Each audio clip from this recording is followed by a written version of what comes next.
Welcome to Let's Unravel, and I'm your friend Christina. So, burning question. Does anyone actually like fruitcake? Let me know your thoughts in the comments down below, and I'll let you know my thoughts at the end of this episode. Thanks for stopping by. Whether you're a new listener or a friend of the show, I just wanted to say welcome. So 'tis the holiday season here at Let's Unravel, and you are not going to want to miss a thing. We have new and exciting things coming up for the rest of this year, and not to mention some surprises for 2026. So make sure you are connecting with us on Instagram and TikTok at Let's Unravel Pod. And you can also join our Facebook page at Let's Unravel Podcast. And now you are not going to want to miss some of the special holiday content that we put out. We just put out our holiday gift guide, and that was part of last week's episode. You can catch that on any of our social media platforms, and you can listen to that anywhere that you listen to podcasts. Now, don't forget, if you're listening or watching on YouTube, that you are pressing that subscribe button to stay up to date on all new episodes, and you're pressing like on this video so that we can push this video out further into the algorithm so that more people can find potentially their new favorite show. And if you happen to be listening anywhere else, such as Apple Podcast or Spotify, make sure you're pressing that follow button to, once again, stay up to date on all new episodes. And like I said, we have some exciting new things coming your way, and you are not going to want to miss a thing, so make sure you're connecting with us. So let's move into our favorite topic here at Let's Unravel.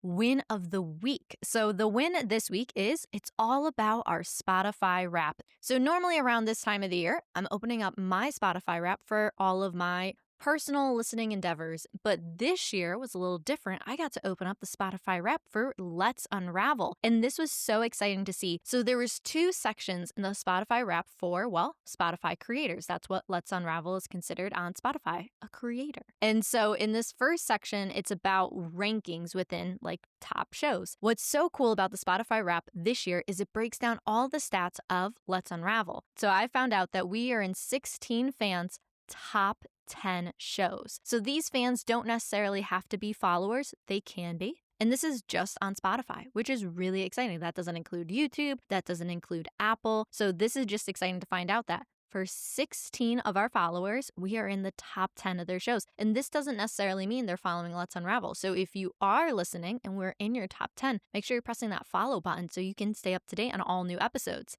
And then for 10 fans, we were in the top 5 for their shows. And for 6 fans, we were in the top 1 show for them. So that means we were their number 1 podcast for 6 individuals. And so I just want to say a big thank you to all of you that we maybe made it into your top 10 shows, top 5, or we were the number 1 show. And so it'll be really exciting to see how Let's Unravel continues to grow through the rest of 2025 and moving forward into 2026. It sounds like we're going to be having a pretty good year, you know? And so for the second section of the Spotify Wrap, it gives you kind of like these like mini awards or achievements. So the first one is a 2025 hit show. So basically they said our debut season, because we're in season 1 of Let's Unravel. We just launched this podcast back in June. We are just about at the 6-month mark for this show, which is super exciting. And for our debut season, we are more popular than 79% of other new shows. That is huge. This is so exciting. You know, in episode 10, I gave you a little bit of a stat that most new podcasts don't usually make it past the first 3 or 4 episodes because it can be really hard to find a rhythm in creating and producing a podcast. Any shows that can make it to 10 episodes means you're in the top 10% of podcasters. And once you hit episode 22, you are considered in the top 1% of podcasters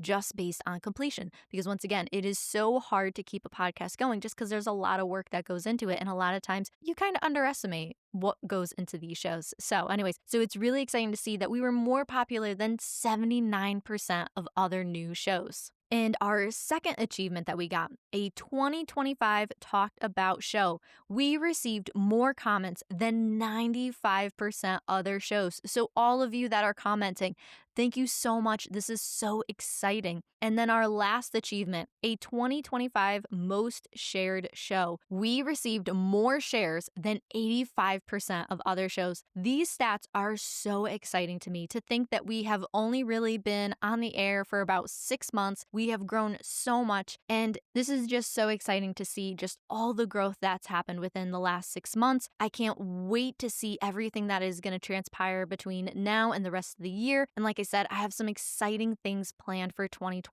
So keep sharing the show, keep commenting. It's only going to get better from here. I promise. So I just wanted to continue to say a big thank you to all of you. If it wasn't for you, the listener, we wouldn't have a show. So thank you so much. So let's move into our topic of the week. What are we unraveling today? Well, I told you last week the pop culture report was coming back. So let's unravel the pop culture report for November and a little bit of December. All right. And if there's one thing I have to say is how strange November was. I mean, from celebrities dancing to the Wicked Special Forces finale. And let's not forget Mr. Fantasy's parade. I mean, I didn't mean Mr. Fantasy's parade. I mean the Macy's Day Parade. Or was it Mr. Fantasy's parade? I'll let you know all that and more in this week's episode of the Pop Culture Report. Okay, so we have a lot of things to cover here on the Pop Culture Report, so we are diving headfirst into it. Stranger Things Season 5.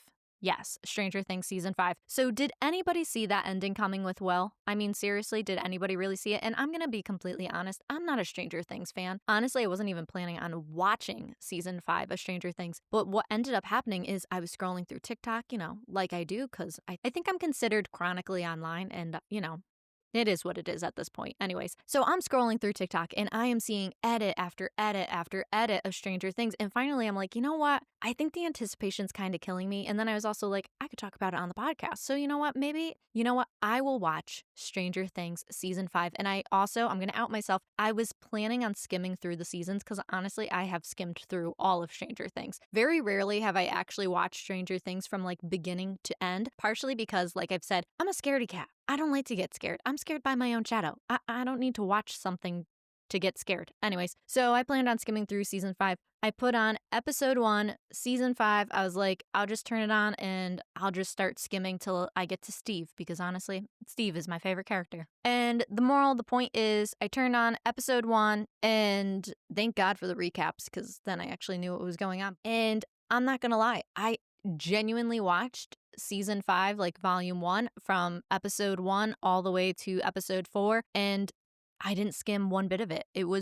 I have to say, I think this season is very good, and for having kind of like a limited background on what was going on besides like watching the recaps and seeing all the edits on TikTok. I mean, let's be honest, if you're watching shows on TikTok, to some degree, you're kind of getting like 75% of what's going on. And then if you read the comment sections, you can probably like kind of pick up like 90% of what's going on in the show. Anyways, by the time I finished watching Volume 1 of Season 5, I have to say there was something about this season that I felt like was really brought it back to the roots of like kind of like that Season 1 feeling where it's like the banter, all of it. It was so good. Like it was funny. My biggest takeaways from Stranger Things is this.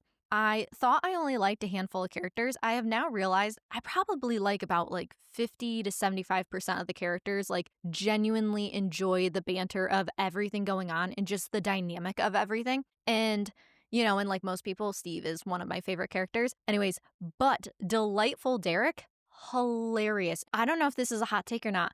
I don't think this season is that scary. I really don't, which only makes me wonder if it's going to be horrifying by the tail end, which possible. But anyways, yeah, so like I said, I don't know if this is a hot take, but I didn't really find this season to be too scary. There's been like other seasons. I would almost say like I think Season 1 was scarier. Therefore, that's why I skimmed through a lot of Season 1. Anyways, just really enjoying all of the excitingness that is going on with Season 5 of Stranger Things. And it'll be interesting when Volume 2 drops on December 25th. And it'll be even more exciting to see the finale drop on December 31st. So kind of interesting. Let me know what your thoughts are on Season 5 of Stranger Things. Who's your favorite character? Who's had the best development? What do you think of Delightful Derek?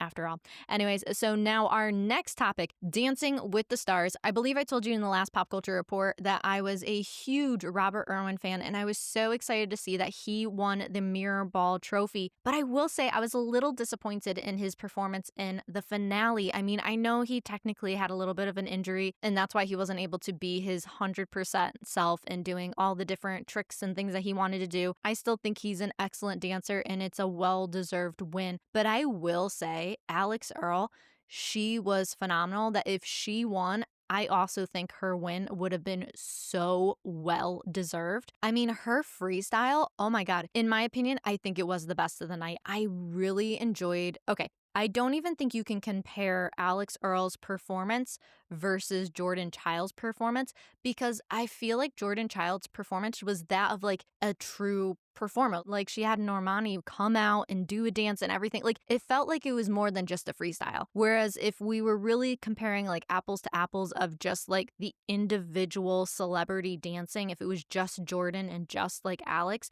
then it would be a little bit different. But because Jordan Childs brought out having like Normani and just that extra element to it, I don't feel like you can compare it. I really feel like they were totally in two completely leagues of their own. They both were fantastic dance numbers. But for some reason, there was just something about Alex Earl's performance that it was like, she had the it factor. Like whatever that something is when you go to sit down to watch somebody and you're just like, oh my God, like I'm mesmerized. Like Alex Earl, she had that it factor. And I also think that has to do with Val. Now, Val, I feel like he is phenomenal at putting together these performances. And if we're honest, these pros that have made it into the finales or the semi-finales, they know what it takes. They know what they need to do to get these celebrities to really perform or what kind of dance numbers are going to do the best. And so I think it's awesome Jordan made it to the finale. And if you look at her pro, Ezra, this is really only his second season. So he is doing phenomenal. The fact last season, his contestant basically was like the first one eliminated. And now you look at his second partner, who is Jordan Childs, and he's basically made it to third place. That's amazing. And her dance number was so good, which once again, this is a huge kudos to Ezra because it was so good. And just like in this season, and the judges had even said it too, which I agree, they had so many good competitors on this show that if any of the top four were competing in previous years, I think the ending could have been totally different. This season was so good. This past season was season 34. Next season's going to be season 35. I'm dying to know because it's season 35. 35, it feels like it could potentially be something special. And lastly, I've been thinking about this a lot. Now, let's be honest. Anybody that watches Dancing with the Stars, don't you think for one split second, like, if you're watching the show, you are thinking at some point in time, if I was on this show, who would I want as my partner? And so if I had a partner selection, this is like kind of like roughly what I'm thinking. I'm thinking like my top choice, I want Val. Now, the reason why I want Val, it's more than just Alex Earl. I've seen what he's done with like Zendaya. I mean, he's had so many fantastic partners. And I love the dance routines that he's put together. I love seeing just kind of the growth he's had with different partners. And I think he's done an exceptional job just in previous seasons altogether. Now, my number two, it's a tie. I would say it's a tie between Mark Ballas because I love what Mark Ballas has done. But it's also a tie with Ezra because, I mean, like I said, look at that dance number he did with Jordan Childs. I have loved the chemistry between Ezra and Jordan. They are like true, like best friends. I think it's awesome. And so that's why my number two, it's tied with Ezra and Mark Ballas. And number three, Alan. I love Alan. I love what he did with Alona in not last season, the season before, and then even what he's done with Elaine in this past season, it was great. And even just like all these different nuances. I mean, if we're being honest, the show is so good. It's because of the pros. You wouldn't have these celebrities doing what they're doing if it wasn't for the pros that are choreographing and teaching them how to dance and just all these things. I think Dancing with the Stars, there's a reason why Dancing with the Stars has been on for now going on 35 seasons because there's something to it. There's something exciting and it's like uplifting and it's sweet. Who doesn't like Dancing with the Stars? So let's move into our next topic, Wicked. So I am a full year behind. I have never seen the first Wicked movie. I didn't see it till probably just within like the last week or two. It came out on Amazon Prime. If you've never seen it yet, go check it out on Amazon Prime. That's where I watched it. And I can absolutely see why everyone was freaking out about this movie. I completely understand the hype. There was a lot of really great musical numbers in it, the dancing, all of it. There was a lot of really cool things. Okay, but there is a loose but in this. So I didn't know any. Truth be told, I love The Wizard of Oz. I read the books growing up, so all these different things. I never really knew the background of Wicked. It made it actually really exciting to watch because I was like, oh, okay. I thought I knew what was going on with this movie. And by the time I finished the movie, I definitely had one of those moments where I was like, okay, I didn't see that coming. But if I'm honest, there was one moment in the movie I was a little bored. Okay, don't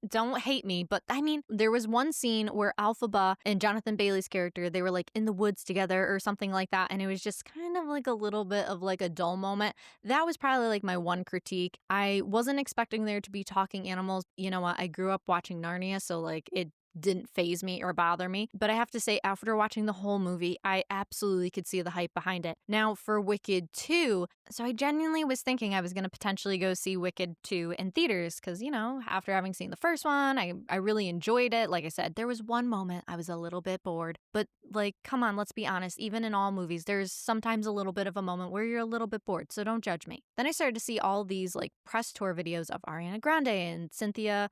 I forgot her last name. But I just started seeing all these videos of Ariana Grande and Cynthia, and I was like, okay, these are weird.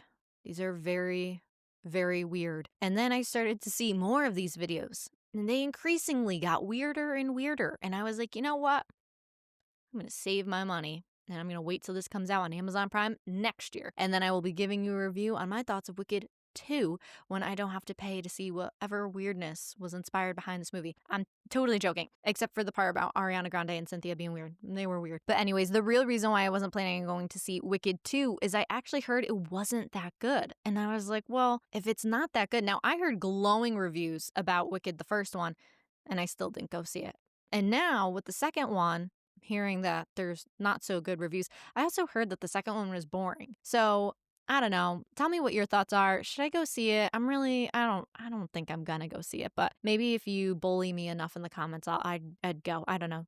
Let me know. But also, I do have one quick question. For any of you out there that have seen the weird videos of Ariana Grande and Cynthia and you think there's something off going on there, can you tell me what your conspiracy theory as to why it's been so weird? Or if you have any knowledge of what's going on, I need someone to debrief me. So please just drop a comment down below.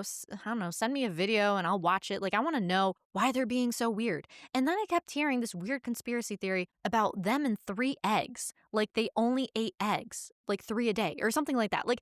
I don't even understand it. I just heard that was a weird internet rumor, but I do want to know more. So let me know, please just tell me what's going on. Anyways, let's move into our next topic. So if you haven't noticed, there has been a lot of movies and TV shows that have released between November and this first little bit of December. And one of the movies that has made it onto HBO Max is The Materialists. This is the movie with Chris Evans, Dakota Johnson, Pedro Pascal, and I have one word to summarize this whole movie. Are you ready for it?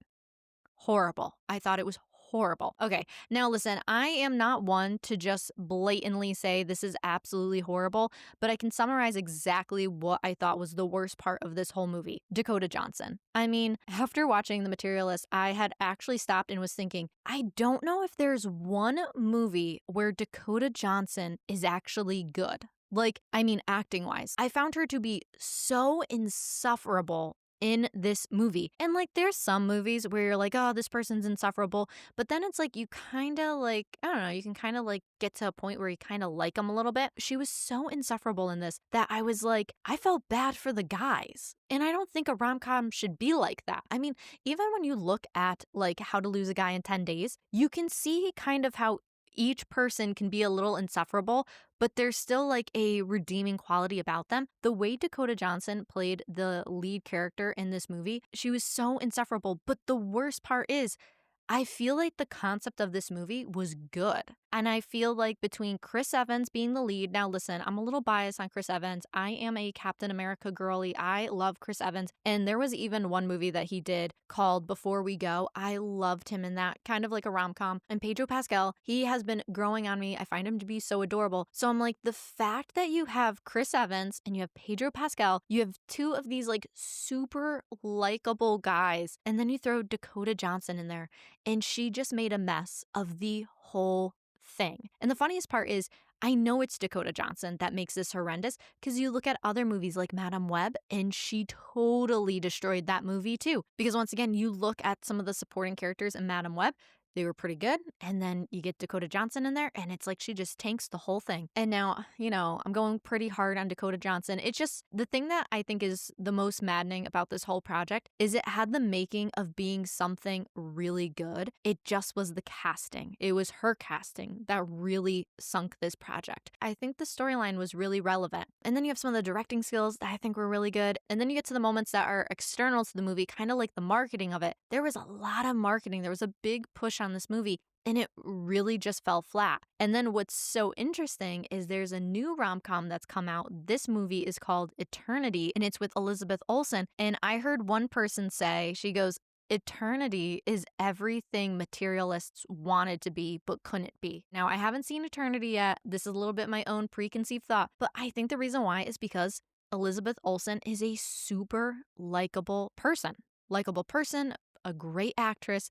Whereas when you look at Dakota Johnson, I feel like a lot of people don't like Dakota Johnson. And I feel like that shows through in the movie too. Like, I don't see any separation between Dakota Johnson and the character that she plays in this movie. I'm sorry, that's just the truth. Anyways, let me know what your thoughts are. So moving into more movies, Freakier Friday. This is the sequel to Freaky Friday with Jamie Lee Curtis and Lindsay Lohan. Okay, I was a little skeptical going into this movie because anytime they make sequels, I don't feel like it ever quite lives up to the original. But I actually think Freakier Friday is a really good sequel. And the reason why is because of Jamie Lynn Curtis. Now, I think she sets the tone for this whole movie. And one of the biggest things I noticed is, so obviously watching Lindsay Lohan in this movie and just knowing everything that's gone on with her in the past, and she's starting to get back into the swing of things with acting. And I feel like when I first started watching Freakier Friday with Lindsay Lohan, I feel like she was like a little like rusty or a little stiff. But as soon as they did the switching, like, you know, like the body switching, I just feel like Jamie Lynn Curtis created this like safe place where it was like, okay, if she's going all out and doing all of this craziness, it just created there to be this space where everybody else was like, okay, I'm going to commit. I'm going to do this. And I think that's what ended up happening with Lindsay Lohan. I genuinely think Lindsay Lohan did really good in this movie. Ultimately, what I took away from this movie is I think I want to see Lindsay Lohan do another like movie or two of just straight up comedy where she can just like really lean all into it. I mean, let's be real. We know Lindsay Lohan has range. Like, you look at her past catalog of projects, you know that she's done some outstanding things. But ultimately, I think if she gets more comedy roles under her belt, builds that confidence, then when she moves into a more serious project. And the other thing is, okay, I don't know exactly how old Lindsay Lohan is, but they portray her to be like really, really old. And like, I don't think that's fair. Like, she's not dead. You know? But anyways, like I said, I want to see her do some more like kind of comedy focused roles. And just when she got that confidence back from doing all those comedy roles, I want to see her do a massive pivot into something a little bit more serious and then widen her range from there. Anyways, so next topic, Fantastic Four. So if you haven't seen Fantastic Four in the movie theater, no worries. It's on Disney Plus, a great movie to watch over this next holiday season. So like I said, Pedro Pascal, he's been growing on me. He's in this movie. He's great. And I love the actor that plays Ben, you know, the Thing in Fantastic Four. He's also the same guy that's in The Bear. Now, watching the Fantastic Four, obviously, you're initially kind of thinking and comparing of it like to the original with Jessica Alba and Chris Evans in it. And you're thinking, okay, how's this going to stand up? These two movies are totally a league of their own, completely a league of their own. I mean, I don't even think you can really compare this Fantastic Four to the original Fantastic Four because they're doing two things completely different, but there is such a like wholesome feeling to it, like such a family vibe to this movie. And I think that's something that's really special. And I have to say, I'm constantly amazed with Marvel because after everything that happened with Avengers and Endgame and kind of seeing that transition period between Endgame, but then to kind of see like what they were going to do with the Marvel universe moving forward, I'm really impressed on how they make these films. They're so intricate, they're so standalone, but then they mesh so well with a bigger storyline. This is something that I think is really fantastic and it shows. Obviously, they plan these things out years in advance. That is the something that is done so right that you don't always see that in other franchises where they're willing to take the time and to really like build out this kind of like this world. I mean, you kind of see that with Stranger Things a little bit where they're taking the time to build it out. Ultimately, I think what makes some of these Marvel movies so great is how they're trying to accomplish so much. So it's so action-packed. But the other thing is we know that there's other Fantastic Four movies out there. But with this Fantastic Four, they're not so caught up in the origin story. They're not so caught up in, okay, we should take all this time to try to explain everything that's going on. No. With this movie, they're giving you a glimpse on, okay, this is how they got their powers. This is what's what's going on. But what's so much better is they're really more interested in moving the needle forward. And I think that is the difference in what's making this so good. But also, I will say, I love a good origin story. I mean, you even think about Tom Holland's Spider-Man. They don't really show the origin stories like the other two Spider-Man movies, but once again, I think that's by design because they don't want you comparing these movies. They should really be in a league of their own, and that's exactly what they did with this Fantastic Four, and I think that's the reason why it ended up being so good because you couldn't compare it really, at least not in my mind, you couldn't. So to wrap up some of these movie ideas, so the Jonas Brothers, they released their own Christmas movie. That was really good. That was really great. After seeing the Jonas Brothers Christmas movie, all I have to say is I think they should do more like movies and TV show things. It should be family friendly, but it doesn't need to be kiddie by any means. I mean, a perfect example is they just dropped the teaser for Camp Rock 3. I'm really curious to see how that's going to turn out. It's kind of weird knowing that Demi Lovato is not going to be in it, but it is what it is. But I will say one thing, if they're going to do more movies and TV shows, please bring Frankie.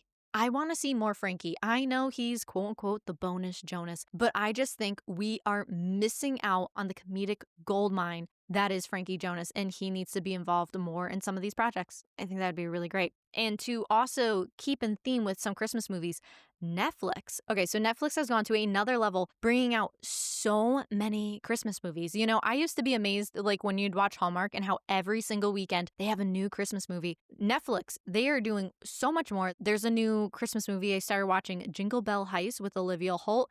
If you grew up watching Kicking It on Disney, I think Disney XD or something. But I love Olivia Holt. She's in that movie. Started watching that one, and it's based in London. And I'm not going to lie, the department store that the movie is based in kind of reminds me of Harrods, just a little bit. I don't know. Watch that movie. Let me know what you think. If you've been to Harrods in London, are we thinking the same thing? I'm kind of thinking that way. But I will say there's some other movies I want to see. I saw there's a Champagne Problems movie. That seems super interesting. And there's just so many. So if you need to get into the holiday spirit, just pick one right off of Netflix. They're doing it right. That's all I'm going to say. Now, for one of our last shows, I started watching Special Forces. So Special Forces is a reality TV show, and it's basically like an obstacle course, but it's run by either former military or present military, but it's to be in Special Forces. So it's a high intensity program. There's a ton of different candidates that come to the show, and ultimately as soon as they take you from the bus ride, you are immersed into this program. And so there has been a total of 4 seasons, and the most recent season, or the newest season, is season 4. And the reason why I got into this particular series was because of one of the contestants, Shawn Johnson, and her husband, Andrew East. Now, I love Shawn Johnson. I've been a massive fan of her since 2008. She was an Olympic gold medalist gymnast. She is fantastic. And one of my favorite things about her is she's short, just like me. Finding out that she was on this latest season, I was like, oh, I'm absolutely going to watch this. And as I was watching the show, I started to notice I recognized a few other contestants, one of them being Brianna Chicken Fry. And if you know who Brianna Chicken Fry is, she's also a podcaster. She's been on different shows. She's been linked to Barstool Sports and other Barstool projects as well. But mainly the winners of this season, it was so fun to see. I'm not going to spoil it in case anybody wants to go watch. So you can have multiple winners for this show. It's not just one winner. It's based on it's more than just based on completion because you have to pass certain things. So if you fail something, you can get kicked out. So there's 2 ways that you can leave the show. You either get kicked out or you volunteer to leave. So in a lot of the early phases of the show, it will ultimately be up to you if you want to keep moving forward. You might suffer through some of these different challenges. These are some intense challenges. One of the challenges is they had to be buried alive, which took out a few people. But ultimately, they are trying to break you down physically, mentally, all of it. And by the time you get to see who actually wins this particular season, I loved seeing who the winners were. So definitely check out that show. It was a lot of fun. And I'm not going to lie, as you watch that show, I think I'm one of those people, as I watch a show like that, I'm I could do that. Yeah, I could definitely do that. And then I got to the part where they get buried alive and I'm I don't think I could do that. I get claustrophobic. I'm I don't know if I could do that one so much. But it was just a really fun show to watch. So if you're ever curious to see about that show, that is on Disney+. So we still have some more exciting topics to cover, but we're going to do this thing called the lightning round, where we're going to talk about them lightning fast. Anyways, so in music, we have Hilary Duff. She released a newest single called Mature, and man, was she dishing some stuff on what was going on. Her newest album isn't coming out until 2026, but I'm dying to see what else she's going to put out there. On a podcasting front, Jake Shane, he's a very popular podcaster. He got a new deal with Hulu, and he is going to be doing a series based on his life. That was really interesting to see. Now we had the Macy's Day Parade, and obviously we saw Santa come through, but who else was on this parade but Mr. Fantasy? Now, I'm not going to lie, this was hilarious to see Mr. Fantasy on this parade float, but it was also funnier trying to explain to family and friends who Mr. Fantasy was, because you started to realize just how many people aren't chronically online as much as I am. And so it was funny having to explain to people who Mr. Fantasy was. And then what was even funnier is on TikTok, someone made a whole video about Mr. Fantasy being on the Macy's Day Parade, and I actually posted a comment on one of those videos, and that comment ended up getting 26.7 thousand likes. My phone was blowing up. I posted this comment on Thanksgiving. My phone is still blowing up from all the likes from that one particular comment. So for anyone that ends up going viral on TikTok, I can't even imagine how many notifications that you get. Every time I opened the app, I just saw nonstop notifications. I thought it was hilarious, but it was also really kind of funny to see how many people thought like the comment I made was funny, but whatever. So moving on in our lightning round, we have some news about the Hunger Games. So the Hunger Games, they dropped the newest trailer for one of their movies. Now, if you're a Hunger Games fan, I have a funny thing for you to watch on YouTube. Has anybody seen Hunger Games parody, but better? So basically this YouTuber, she created the entire Hunger Games. There is a full 45-minute video. She reenacts the whole Hunger Games from memory with her friends, and they posted it on YouTube. I watched the trailer. It was hilarious. I was able to watch maybe about the first quarter to half of it. It was hysterical. It was just hysterical. You got to go check it out. It's Hunger Games parody, but better.